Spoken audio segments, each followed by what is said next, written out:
And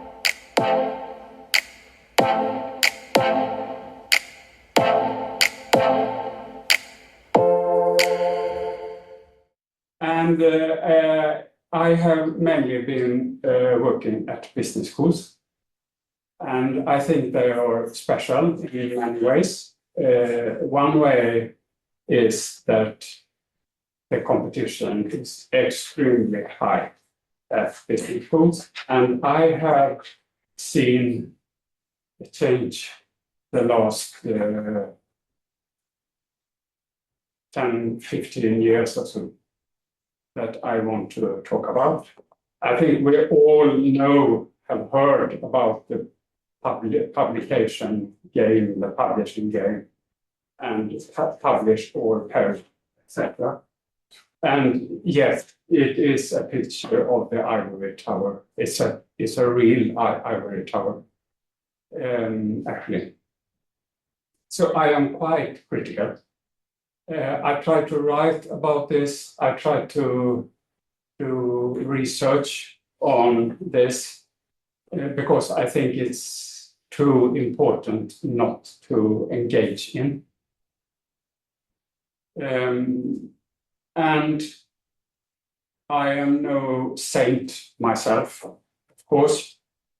If I don't contribute to playing the game per se, I at least contribute by not protesting enough.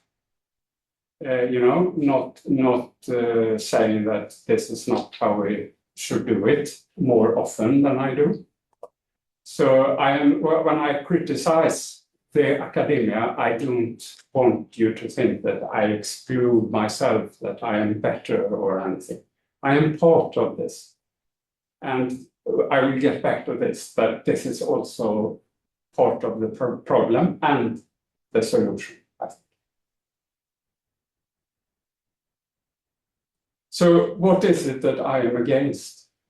I'm not against quality, and this whole group is called quality. So I am, of course, not against quality, but I am against meta research or meta publishing, which I call it.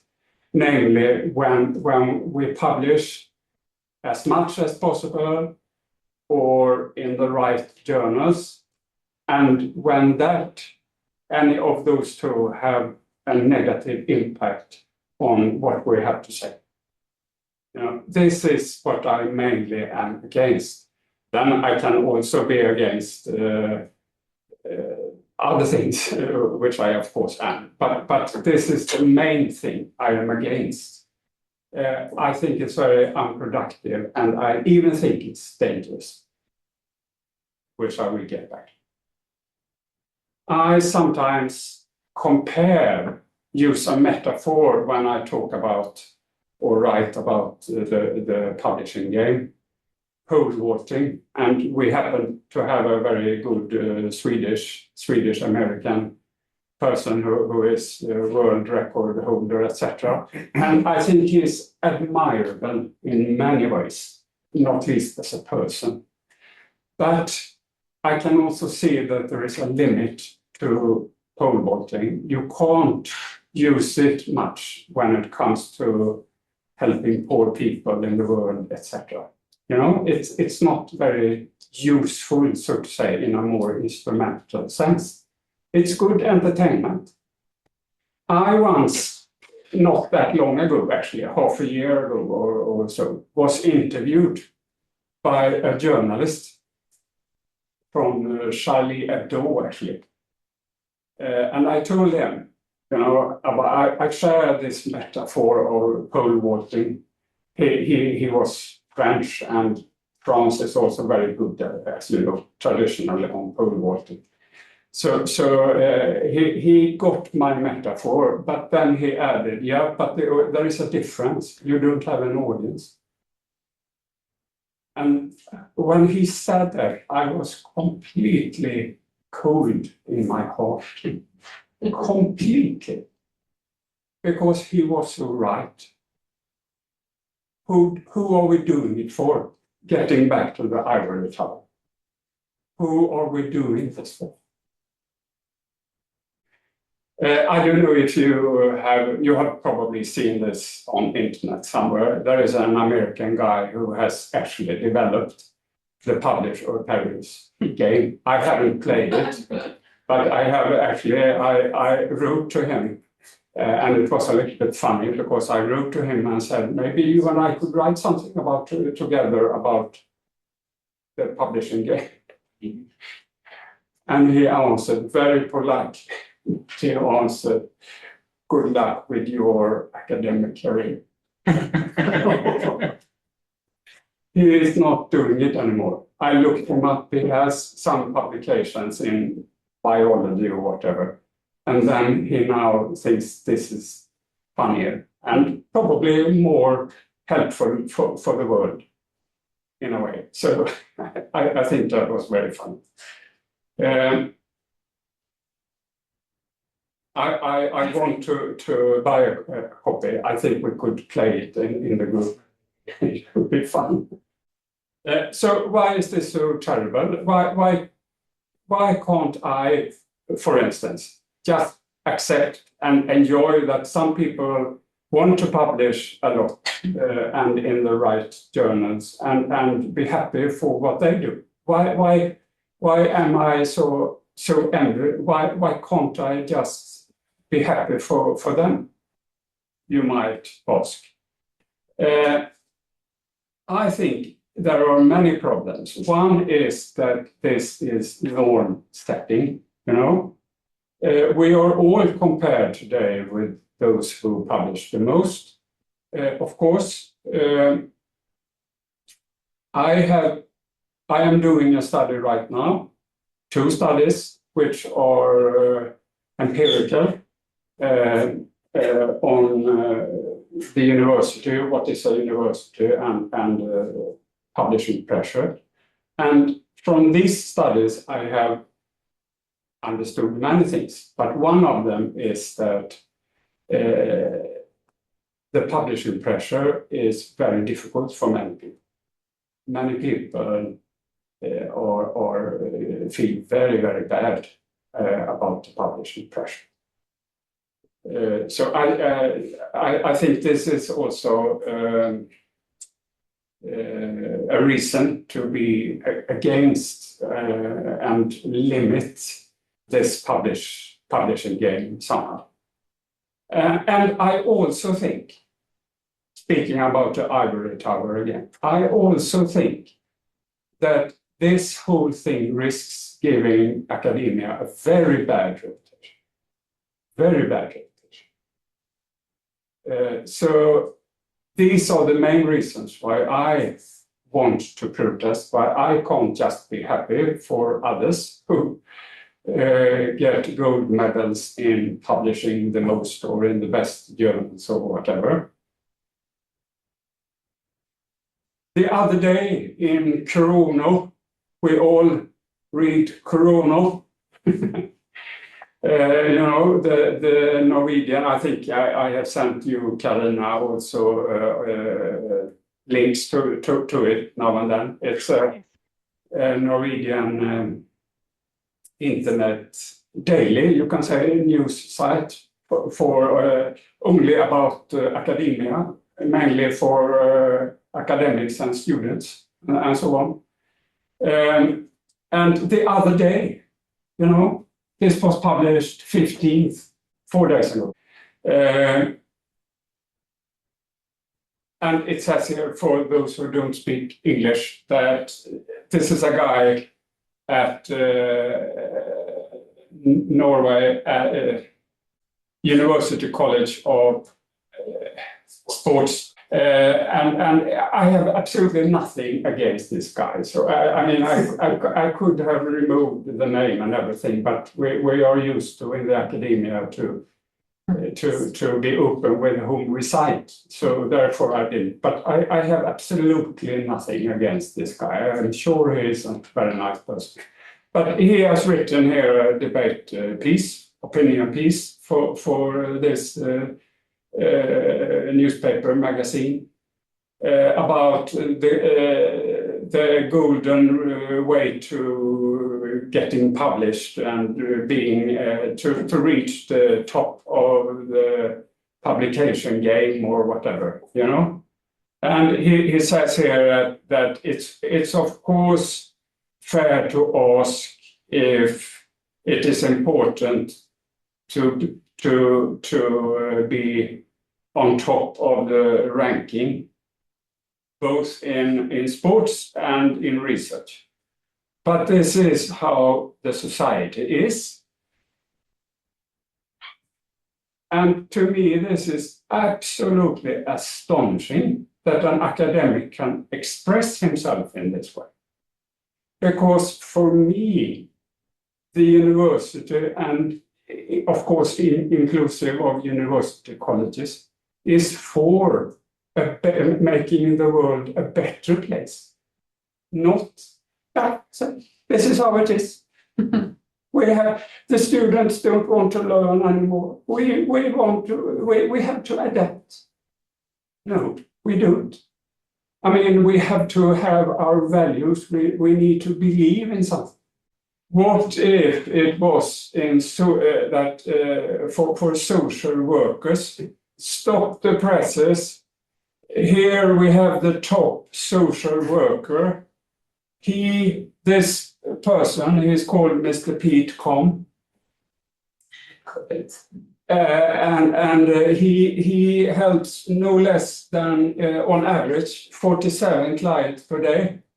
Yeah, go for it, more. He is the social worker of the year, and he has just spent 2 minutes and 12 seconds with a homeless client who tried to commit suicide last week. I mean, this is all fiction, of course. But what if we had a newspaper for social workers where they dealt with things in this way? And the comparison is not completely fair, actually, because it would have been even fairer if I had said that the reports that this social worker writes, he can write 50 reports per day. And this is what you measure the quality with. You know, it's insane, I think. Whose fault is this then? It is my fault. I'm part of this, and you are too, in my opinion. We are all part of this, and we need to do something together to make things turn better. But we are not alone. It's also our managers, the legislation, the demands from the government, the academic publishers, journals, etc. You know, but so I think this is very complex, and I don't, of course, have any easy solution. One way to understand how it could become in this way is from fashion theory. Maybe you have read fashion theory, sociological fashion theory. One way to explain why there is a change in fashion every so often, you know, and now and then, every second year or every fifth year or whatever it is. And this comes originally from the fashion sector, but you can apply it to many other sectors. The trickle-down explanation of why there is a change is that when the upper class, because the upper class always has a need to be different, to appear as better, you know, to be distinct from all the other small people. And when everybody has adopted the new fashion, they need something new to be different, to appear as they are better, different. And maybe this is what is happening in academia that you can't. I mean, when I started in academia, if you published more than one thing per year, it was almost wow. But today it's nothing. Two publications per year. I mean, wow. So maybe this is that some people want to be the upper class of academia. They need they feel a need maybe to be different. This is at least one of many different possible explanations. And I am not saying again that this is the only one, but it's one explanation. What can be done to get it all right? I don't know. But I can have suggestions. I have suggested before in articles and in Kronor actually, that there should be a limit to how much you can publish, only one publication per year. It could also be that we are evaluated only by one publication per year. You know, you can publish as much as you want, but you bring the one publication. And then you can choose if you want to publish 20 and take the best one of the 20, or you publish only one and you bring that one, which you have with care reflected on, etc. You know, that could be one way of doing it. But then we would need our managers, of course, to be part of this. Or, which I suggested at the previous seminar, I think there are ways that you can bypass traditional publishers. I don't dare to speak openly about this because I also want to get published. But I do believe, I can tell you, that I do believe that the publishers also have a part in this. And I think we could create an open access publication system without the help of any publishers, where we also have good quality peer review, anonymous if we want to, but we don't involve any publishers. I think this could be done if we really want to. But again, we all want, inclusive of me, of course, the prestige that it comes to publish for Oxford or whatever specific journal. That's my final thing is that an internet online questionnaire I did, and I am writing about it right now. We asked elicited metaphors for the university, and one person asked, "I'm very sorry, but this is what comes to my mind." Contest.